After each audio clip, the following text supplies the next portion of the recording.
श्रीपादराजं शरणं प्रपद्ये श्रीपादराजं शरणं प्रपद्ये श्रीपादराजं शरणं प्रपद्ये। अध्याय 6 नरसावधानींचे व्रत। दुसऱ्या दिवशी सकाळी जप ध्यानादी पूर्ण झाल्यानंतर तिरुमलदास म्हणाले, बाबा शंकरा, श्रीपाद श्रीवल्लभ या चराचर सृष्टीचे मूल आहेत. ते वटवृक्षासारखे आहेत. त्यांचे अंशावतार सगळेच विविधता असलेल्या पारंब्याप्रमाणे आहेत.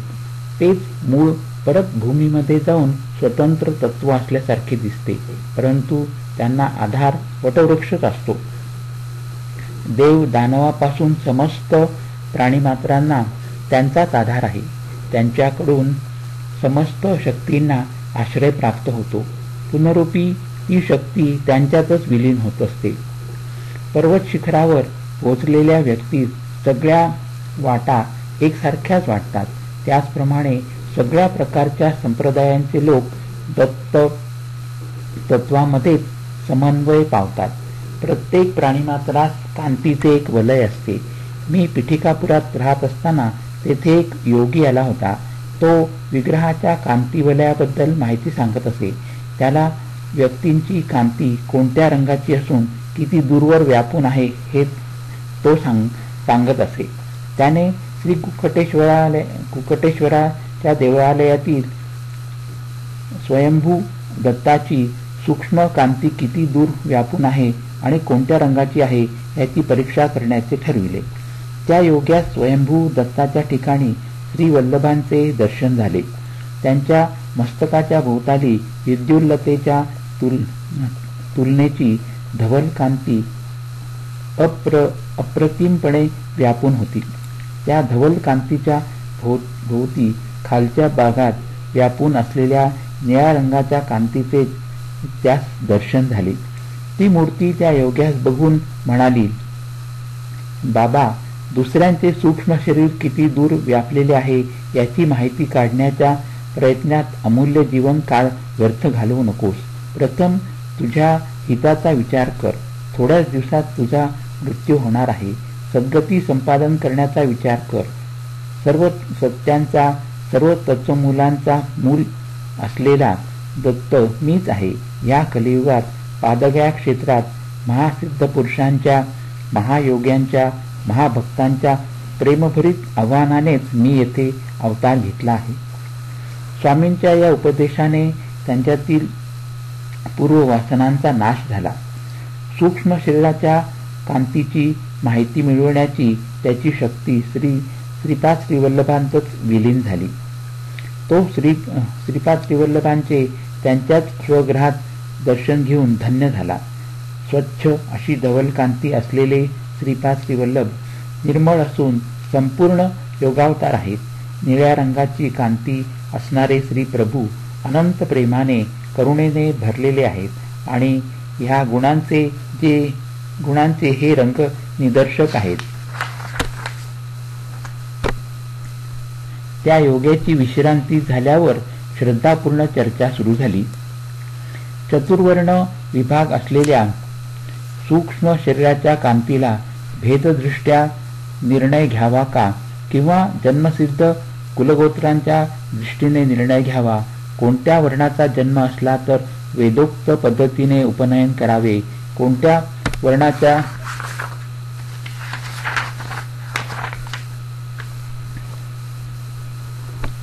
लोकांचे शास्त्रोक्त म्हणजे पुराणोक्त उपनयन करावे? उपनयनात भ्रुकुटीमध्ये असलेल्या तिसऱ्या डोळ्याचा संबंध असतो का? नसेल तर काही विशेष आहे का? मेधावी लोक म्हणजे काय? अशी चर्चा बराच वेळ गरम चालली होती, परंतु पंडितांचे मतैक्य होत नव्हते. सत्यऋषीश्वर या नावाचे मल्लादी बापनाचार्युलू पिठिकापूर ब्राह्मण परिषदेचे अध्यक्ष होते. त्यांना बापन्ना आर्य असे सुद्धा लोक श्रद्धेने म्हणत असत. ते मुख्यतः सूर्याची, अग्नीची उपासना करीत. पिठिकापुरात झालेल्या एका यज्ञाचे अधिपत्य करण्याची त्यांना विनंती केली होती. यज्ञाच्या शेवटी कुंभवृष्टी झाली, अर्थात वर्षा झाली. सकल जन समुदाय आनंदला. श्री वत्सवाई नरसिंह वर्मा या नावाच्या क्षत्रिय ग्रहस्थांनी श्री सत्यऋषीश्वरांना त्यांच्या गावात राहावे अशी विनंती केली. परंतु यज्ञयागात मिळालेले धन शिधा एवढेच श्री बापनाचार्युलू घेत असत. त्या द्रव्यास शुद्धी नसेल तर ते स्वीकार करीत नसत. श्री वर्मांच्या विनंतीस त्यांनी नकार दिला. श्री वर्मांनी अत्यंत प्रिय असलेली कपिला गाय त्यांच्याकडे होती. तिचे नाव गायत्री असे होते. ती भरपूर दूध देत असे. ती अत्यंत सुशील आणि साधू स्वभावाची होती. एकदा गायत्री दिसेनाशी झाली, कुठेतरी हरवली, रस्ता विसरली असे वर्तमान श्री वर्मांना कळाले. श्री बापन्नाचार्युलू ज्योतिषशास्त्राचे पंडित असल्याने वर्मांनी त्यांना गायत्रीचा क्षेमकुशल संबंधी प्रश्न केला. तेव्हा श्यामलांबापूर म्हणजे सामलकोटा येथे खानसाहेब नावाचा कसाई आहे, त्याच्याकडे ती आहे. लगेच न गेल्यास तिचा वध होण्याची भीती आहे असे बापन्नाचार्युलूने सांगितले. वर्मांनी श्यामलंबापुरास मनुष्य पाठवण्याच्या प्रयत्नात बापन्नाचार्यांना एक अट घातली. बापन्नाचार्युलूंच्या वचनानुसार गायत्री मिळाली तर वर्मांनी 3 एकर भूमी निवासास योग्य असे घर बापन्नाचार्युलूंनी त्यांच्या पांडित्याचा बहिमान म्हणून घ्यावे. बापन्नाचार्युलूंनी त्यांचा अंगीकार न केल्यास गोहत्याचे पातक प्राप्त होईल. बापन्नाचार्युलू आर्य संकट स्थितीत पडले. त्यांनी हे दान जर नाही घेतले तर वर्मा त्या गायीची हत्या होऊ देतील. त्यामुळे गोहत्येचे पातक लागेल. गोहत्या पातकापेक्षा पंडित बहुमानाचा स्वीकार करणे श्रेयस्कर ठरेल आणि गायत्रीची रक्षा होईल. पिठिकापूरवासियांचे नशीबच उघडले. श्री बापन्नाचार्युलूंनी 3 खंडी धान्य देणाऱ्या भूमीचे ते मालक झाले. त्यांना निवासासाठी घराची व्यवस्था झाली. श्री बापन्नाचार्युलू व्यंकटावधानी नावाचा मुलगा व सुमती नावाची मुलगी त्यांना झाली. तिच्या जन्मपत्रिकेत सर्व शुभ लक्षणे असून ती चालतेवेळी महाराणीस लाजवील अशी तिची चाल होती आणि लचक होती. त्यामुळे सुमती महाराणी असेच तिचे नामकरण झाले. श्री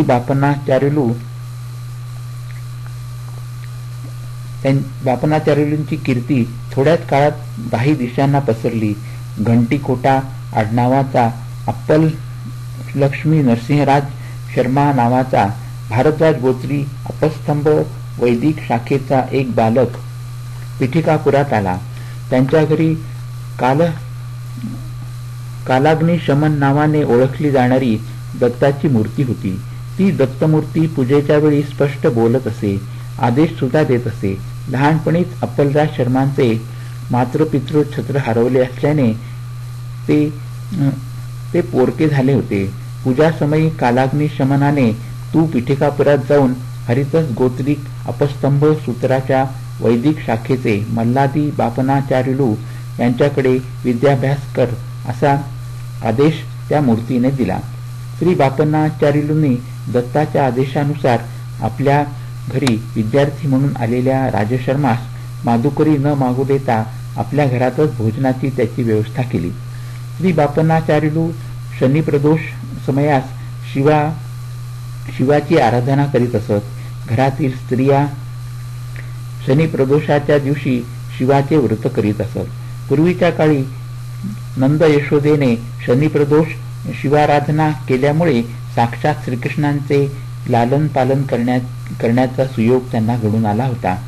बापन्नाचार्युलू सुदैवाने श्री नरसिंह वर्मा, श्री व्यंकटप्पय्या श्रेष्ठी आणि थोडे प्रमुख वैश्य लोक यामध्ये सहभागी होते. श्री कुक्कटेश्वर स्वामींच्या मुखातून निघालेली वाणी. सुमती आणि अप्पलराजू यांचा विवाह. एके दिवशी शनिप्रदोष शिव आराधना झाल्यानंतर श्री कुक्कटेश्वराच्या शिवलिंगामधून विद्युत कांती प्रकाशत होती. त्यावेळी त्यातून वाणी झाली. ती देववाणी म्हणाली, बाबा बापनाचार्युलू, निस्संदेहपणे तुझी मुलगी सुमती महाराणीस अप्पलराजू शर्मास देऊन तिचा विवाह कर. त्यामुळे लोककल्याण होईल. हा दत्तप्रभूंचा निर्णय आहे. ह्या महानिर्णयाचे उल्लंघन करण्याचा या चराचर सृष्टीमध्ये कुठल्याही व्यक्तीस अधिकार नाही. ही देववाणी व्यंकटप्पय्या श्रेष्ठीला, नरसिंहवर्मांना, तेथे असणाऱ्या सर्व जनसमुदायास ऐकण्यात आली. सगळे आश्चर्यचकित झाले. गोदावरी मंडलात ऐनविल्ली ह्या गावातील राजवर्मांचे बंधुमित्र परिवारास वर्तमान पाठविले. विवाहाचा निर्णय झाला. राजशर्माला घरदार नव्हते. त्यामुळे थोडा विचार चालला होता की व्यंकटप्पय्या श्रेष्ठी म्हणाले, मला पुष्कळ घरे आहेत, त्यापैकी एखादे मी राजशर्मास देईन. राजशर्मा दान घेण्यास तयार नव्हते. श्री श्रेष्ठीने राजशर्मांच्या सोयऱ्याबरोबर बोलून राजशर्माला मिळणाऱ्या वडिलोपार्जित ग्रहभागाची किंमत लावली. ती 1 वराह ठरविली गेली. श्री श्रेष्ठींच्या घराची किंमत 12 वराह निश्चित केली होती. 11 वराह देण्याकडे माझ्याकडे 1 पैस पण नाही, असे राजशर्मा म्हणाले. तसे असेल तर मी माझ्या घराची किंमत 1 वराह मात्रच ठरवून विकतो. दान घेण्यास तुम्हाला संकोच असेल तर 1 वराह मला देऊन हे घर विकत घ्या, असे श्रेष्ठी म्हणाले. श्रेष्ठीने जे सांगितले ते धर्मसंमत आहे असा सगळ्यांनी होकार दिला. श्री सुमती महाराणी आणि श्री अप्पल लक्ष्मी नरसिंह शर्मा यांचा विवाह महापंडितांच्या वेदघोषाने मंगल वाद्यांच्या गजरात मोठ्या थाटामाटात पार पडला. श्रीपाद श्रीवल्लभांचा अवतार अज्ञानाच्या अंधकाराला दूर करण्यास सवत झाला आहे. त्या कारणाने श्री प्रभूंनी कालदेवतेला, कर्मदेवतेला शाप दिला. त्या शापास अनुसरून अज्ञान अंधकाराचे प्रतीक स्वरूप जन्मास शिशु आणि अप्राकृतिक प्रगतीचे स्वरूप दर्शविणारे लंगडे बालक अशी 2 बालके राजशर्मास प्राप्त झाली. आपली दोन्ही मुले अशा रीतीने अपंग असल्यामुळे सुमती आणि राजशर्मा अत्यंत दुःखी होते. ऐनविल्ली गावात एक प्रसिद्ध विघ्नेश्वराचे देऊळ आहे. श्री राजशर्मा यांच्या दुःखाचा परिहार करण्यासाठी त्यांचे नातेवाईक तेथील महाप्रसाद पिठिकापुरात घेऊन आले. सुमती आणि राजशर्मांनी तो प्रसाद आदराने घेतला. त्या दिवशीच रात्री सुमती महाराणीला स्वप्नात ऐरावताचे दर्शन झाले. नंतर काही दिवस शंख, चक्र, गदा, पद्म, त्रिशूल, विविध देवतेंचे, ऋषींचे, सिद्धपुरुषांचे, योग्यांचे अशी अनेक दर्शने तिला स्वप्नात होत होती. काही दिवसांनी जागृत अवस्थेत सुद्धा तिला दिव्य दर्शन होऊ लागले. डोळे झाकले की पडद्यावरील चित्रपटासारखे दिव्य कांतिमान तपसमाधीत मग्न असलेले योगी मुनी तिला अद्भुत दर्शन देत असत. देवतांचे जन्म नक्षत्र आणि सुमतीच्या प्रसव समयाची नक्षत्रात असलेला संबंध. सुमती महाराणीने आपल्या पित्यास दिव्य अनुभवाबद्दल सांगितले. ते म्हणाले, ही सर्व लक्षणे महापुरुषाच्या जननाचे शुभसूचक आहेत. सुमती महाराणीचे मामा श्रीधर पंडित म्हणाले, बाई सुमती, रवीचे जन्म नक्षत्र विशाखात आणि श्रीराम अवताराचा संबंध त्याच्याशी आहे. कृतिका हे चंद्राचे जन्म नक्षत्र आहे आणि याचा आणि श्री कृष्णावताराचा संबंध आहे. पूर्वाषाढा या नक्षत्रावर जन्मलेल्या अंगारकाचा श्री लक्ष्मी नरसिंह अवताराशी संबंध आहे. श्रवण नक्षत्रावर जन्मलेल्या बुधाचा बुद्धावताराशी संबंध आहे. पूर्वा फाल्गुनी नक्षत्रावर जन्मलेल्या गुरूंचा विष्णू अंशाशी संबंध आहे. पुष्य नक्षत्रावर जन्मलेल्या शुक्राचा भार्गव रामाशी संबंध आहे. रेवती नक्षत्रावर जन्मलेल्या शनीच्या कुर्मावताराबरोबर संबंध आहे. भरडी नक्षत्रावर जन्मलेल्या राहूचा वराह अवताराशी संबंध आहे. आश्लेषा नक्षत्रावर जन्मलेल्या केतूचा मत्स्यावताराशी संबंध आहे. तू मला प्रश्न केलेला समय दैवी रहस्याशी संबंधित आहे. कोट्यावधी ग्रहांना, नक्षत्रांना, ब्रह्मांडाच्या स्थितीगतीला निर्देश देणारे दत्तप्रभूच जन्मास येतील असे मला निश्चितपणे वाटते आहे. दत्तप्रभू हे नित्य वैभव विभूती. आपले दिव्य अनुभव आणि श्रीधर पंडित यांचे मत सुमती महाराणीने राजशर्मास सांगितले. तेव्हा राजशर्मा म्हणाले, मी पूजा करते समयी कालाग्निशम दत्तांना विचारतो. कालाग्निशमन दत्तात्रेयांची पूजा होत असता कोणत्याही माणसाने ती पाहू नये असा नियम होत आहे. पूजेनंतर दत्तप्रभू मानवाच्या रूपात समोर बसून ते बोलतात. नंतर परत त्या मूर्तीमध्ये ते विलीन होतात. हा रोजचाच आमचा नियम आहे. सामान्य विषय किंवा स्वार्थभरित समस्या आम्ही दत्ताला निवेदन करीत नाही. त्या दिवशी पूजेसमयी दत्त महाराज प्रसन्न होते. पूजेनंतर ते मानवी रूपात समोर बसले आणि म्हणाले, श्रीधरा या, असे बोलाविले. त्यांनी दत्तमूर्तीतून एक रूप बाहेर पडले आणि त्यांच्या समोर ध्यानस्थ बसले. परत आपल्या बोटाने संकेत करीत श्रीधरा या, असे ते म्हणाले. तत्काळ ते रूप त्यांच्यातच विलीन झाले. राजशर्माला हे सगळेच आश्चर्यजनक होते. श्री दत्तप्रभू म्हणाले, तू आता पाहिलेले रूप येणाऱ्या शताब्दीमधील येणारा एकुलता एक असा अंशावतारच आहे. माझ्यात लीन झालेल्या जीवन मुक्तांना सुद्धा मी बोलावताच यावे लागते आणि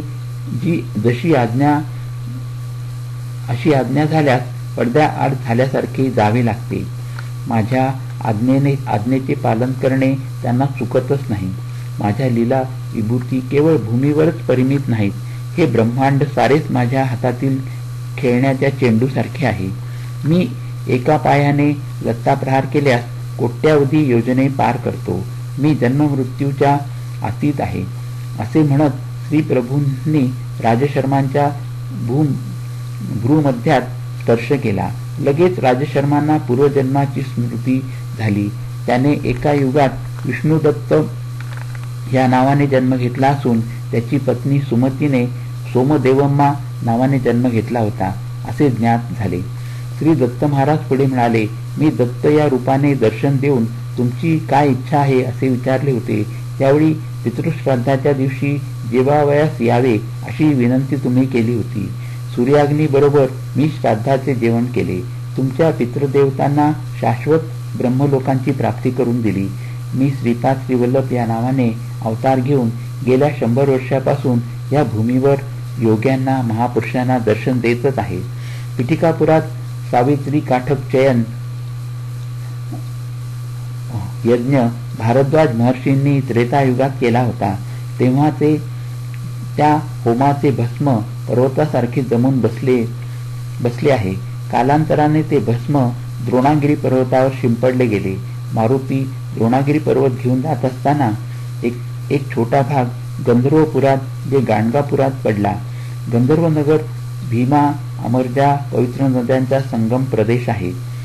श्रीपाद श्रीवल्लभांच्या अवतार समाप्तीनंतर मीन लग्नावर करंज नगरीत शुक्ल यजुर्वेदीय वाजसनेय माध्यान्दिन शाखेत नरसिंह सरस्वती ह्या नावाने जन्म घेऊन गंधर्व नगरात अनेक लीला करीन. श्रीशैल्यातील कदलीवनात 300 वर्ष तपो समाधीनंतर स्वामी समर्थ या नावाने प्रज्ञापुरात निवास करीन. जेव्हा शनी मीनेत प्रवेश करेल तेव्हा त्या शरीराचा मी त्याग करेन. दत्तप्रभूंचे हे वरील वक्तव्य राजशर्माने आपल्या धर्मपत्नी सांगितले. त्यावेळी सत्यऋषीश्वर बापनाचार्युलू म्हणाले, बाबा राजशर्मा, तुझ्या पूर्वीच्या युगातील जन्मात श्री दत्तप्रभूंना सूर्याला अग्नीला श्राद्ध भोजन दिलेला तू पुण्यात्मा आहेस. या जन्मात कोणत्याही रूपात दत्त महाराज भोजन द्या असे विचारतील. तो दिवस पितृश्राद्धाचा असला तरी कसलाही विचार न करता ब्राह्मण जेवायच्या अगोदरच श्री दत्ताचे भोजन विचारले तरी ते जरूर वाढावे. बाई सुमती, ही गोष्ट लक्षात ठेव. बाबा शंकर भट्टा, दत्तप्रभूंच्या लीला अलौकिक आहेत. आतापर्यंत कधीही न ऐकलेल्या आणि अपूर्व आहेत. महालय अमावस्येचा दिवस होता. राजशर्मा पितृश्राद्धाच्या तयारीत होते. दारासमोर भवती भिक्षां देही असा आवाज ऐकला आणि त्या अवधूताला सुमती महाराणीने भिक्षा घातली. काही काही मागणे माग असे म्हणणाऱ्या अवधूताला सुमती म्हणाली, बाबा, आपण अवधूत आहात. आपले वाक्य म्हणजे सिद्ध वाक्यच आहे. श्रीपाद वल्लभांचा अवतार लवकरच या भूमीवर होईल असे विद्वान लोक सांगतात. दत्तप्रभू आता कोणत्या रूपात संचार करीत आहेत? या 100 वर्षापासून या भूमीवर श्री दत्तप्रभू श्रीपाद श्रीवल्लभ या रूपात फिरत आहेत असे ज्ञात होत आहे. आपण मला काहीतरी माग असे म्हटलेत. मला श्रीपाद श्रीवल्लभांचे रूप पाहण्याची फार तीव्र इच्छा आहे. श्रीपाद श्रीवल्लभांचा आविर्भाव. हे शब्द ऐकून त्या अवधूताने भुवने दणाणून जाण्यासारखे, भूकंप झाल्यासारखे विकट हास्य केले. सुमती महाराणीला तिच्या सभोवतीचे समस्त विश्व एका क्षणातच अदृश्य झाल्यासारखे वाटले. समोर 16 वर्षे वय असलेला सुंदर बालक यतीच्या रूपात प्रकट झाला आणि म्हणाला, आई, मीच श्रीपाद श्रीवल्लभ आहे, मीच दत्त आहे. अवधूतांच्या रूपात असताना श्रीवल्लभांचे रूप पाहण्याची इच्छा व्यक्त केलीस. ती इच्छा पूर्ण करण्यास तुला श्रीपाद श्रीवल्लभांच्या रूपात दर्शन दिले आहे. श्री वल्लभांच्या रूपात असलेल्या मला कोणतेही मागणे तू मागू शकतेस. तू मला जीव घातलेस, तृप्त केलेस. जे मागशील ते वरदान द्यावे अशी माझी इच्छा आहे. या जगातील लोकांनी संकल्प रूपाने पापकर्म केल्यास पापांचे फळच प्राप्त होते. संकल्पाने पुण्यकर्म केल्यास पुण्यकर्माचे फळ प्राप्त होते. निष्काम कर्माचे आचरण केल्यास त्याला अकर्म म्हणतात. ते सुकर्मही नसते अथवा दुष्कर्मही नसते. अकर्मास पुण्य किंवा पाप असे कोणतेच फळ नाही, म्हणून दुसरेच फळ द्यावे लागते. ते भगवंताचे अधीन असते. अर्जुनाने अकर्म केल्यामुळे श्रीकृष्णाने त्याला कौरवांना मारावयास सांगितले. तसे मारल्यास पाप लागणार नाही असे श्रीकृष्णाने अर्जुनास सांगितले होते. कौरवांचा संहार हा भगवंत निर्णयच होता. तुम्ही दंपतींनी पण विशेष असे अकर्म केले आहे, म्हणून लोकहितार्थाने काहीतरी प्रतिफळ दिले पाहिजे. निसंदेहाने तुझी इच्छा मला सांग, न चुकता मी ती पुरवीन. श्री दत्तांच्या दर्शनानंतर सुमती महाराणीला स्फुरलेला संकल्प. श्री दिव्यमंगल मूर्ती पाहून सुमती महाराणीने अभिवंदन केले. श्री वल्लभांनी सुमती महाराणीला उचलून उभे केले व म्हणाले, आई, मुलाच्या पाया पडणे हे अयोग्य आहे. याने मुलाचे आयुष्य क्षीण होते. तेव्हा सुमती महाराणी म्हणाली, श्रीपाद श्रीवल्लभ प्रभू आई म्हणून बोलावलेत. आपले हे सिद्धवाक्य आहे, तेच बोल खरे करावे. तू माझा मुलगा म्हणून जन्मास यावे. यावर श्री दत्तप्रभूंनी तथास्तु असा आशीर्वाद दिला व म्हणाले, मी श्रीपाद श्रीवल्लभ या रूपाने तुझ्या गर्भात येईन. आईने लेकराच्या पाया पडणे हे लेकराचे आयुष्य क्षीण होणेच होय, म्हणून मी धर्मकर्माच्या सूत्राच्या उलट जात नाही. मी पुत्ररूपाने 16 वर्षेपर्यंत जीवन व्यतीत करीन. त्यावर सुमती म्हणाली, केवढा हा अविचार, 16 वर्षापर्यंतच आयुष्य असे म्हणून विलाप करू लागली. त्यावर श्रीचरणांनी सांगितले, आई, 16 वर्षापर्यंत तुम्ही सांगाल तसे ऐकून राहीन. प्राप्ते तू 16 वर्षे पुत्रम मित्र वदाचरेत असे शास्त्रवचन आहे. 16 वर्षे वय असलेल्या मुलाबरोबर मित्रासारखे वागले पाहिजे. आपल्या इच्छांचे दडपण त्याच्यावर आणू नये. मला लग्न करण्यासाठी बंधन घालू नये. मला यती होऊन स्वेच्छेने विहार करण्याची परवानगी द्यावी. माझ्या या संकल्पाच्या विरुद्ध तुम्ही बंधन घातलेत तर मी घरात राहणार नाही असे सांगून त्वरित दत्तप्रभू अदृश्य झाले. सुमती महाराणी अवाक झाली. तिला काहीच कळेनासे झाले. घडलेला सारा वृत्तांत तिने आपल्या पतीस विवरण करून सांगितला. तेवढ्यात अप्पलराजू म्हणाले, सुमती, विचार करू नकोस. श्री दत्त महाराज या प्रकारे आपल्या घरी भिक्षेस येतील असा विषय तुझ्या वडिलांनी सूचना म्हणून अगोदरच सांगून ठेवला होता. श्री दत्त हे करुणेचे महासागर आहेत. श्रीपाद श्रीवल्लभांचा जन्म होऊ दे, नंतर आपण विचार करू. अप्पलराजूंच्या घरी अवधूत आले ही वार्ता सगळ्या गावात पसरली. पितृदेवांची अत्यंत प्रमुख असलेली महालया अमावस्येच्या दिवशी ब्राह्मण जेवायच्या आधी अवधूतास भिक्षा दिली या विषयाची चर्चा झाली. श्री बापनाचार्युलू म्हणाले, श्रीपाद श्रीवल्लभांचा जन्म होणार हे सगळेच म्हणतात. अवधूतांना साष्टांग नमस्कार करणे विहितच आहे. त्यामध्ये सुमतीचा काहीच दोष नाही. पुत्ररूपाने जन्मल्यानंतर त्याला साष्टांग नमस्कार केल्यास त्या बालकाचे आयुष्य क्षीण होते, परंतु अवधूत वेशात असलेल्यांना साष्टांग नमस्कार करणे चूक नाही. या प्रसंगाने पिठिकापुरातील सर्व ब्राह्मणांची ईर्ष्या वाढली, विशेषत्वाने नरसावधानी या नावाच्या पंडिताची. अमावस्येच्या दिवशी सगळेच पितृ कार्यामध्ये निमग्न झालेले होते. भोगत्यांचा दुष्काळच होता.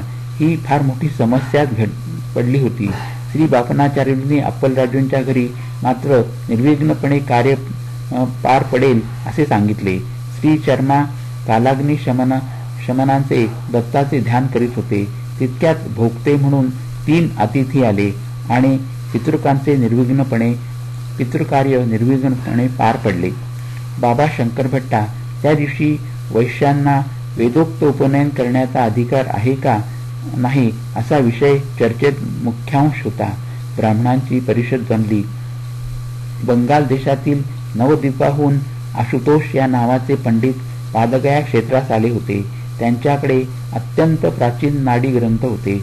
त्यांना देखील पंडित परिषदेचे आमंत्रण होते. बापनाचार्यूंनी सांगितले, नियमनिष्ठेमध्ये ब्राह्मण, क्षत्रिय, वैश्य हे समानच असतात.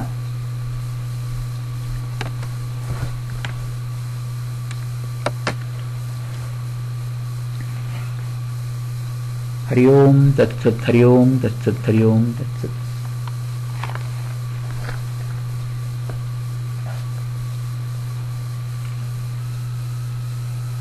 श्रीपादराजं शरणं प्रपद्ये.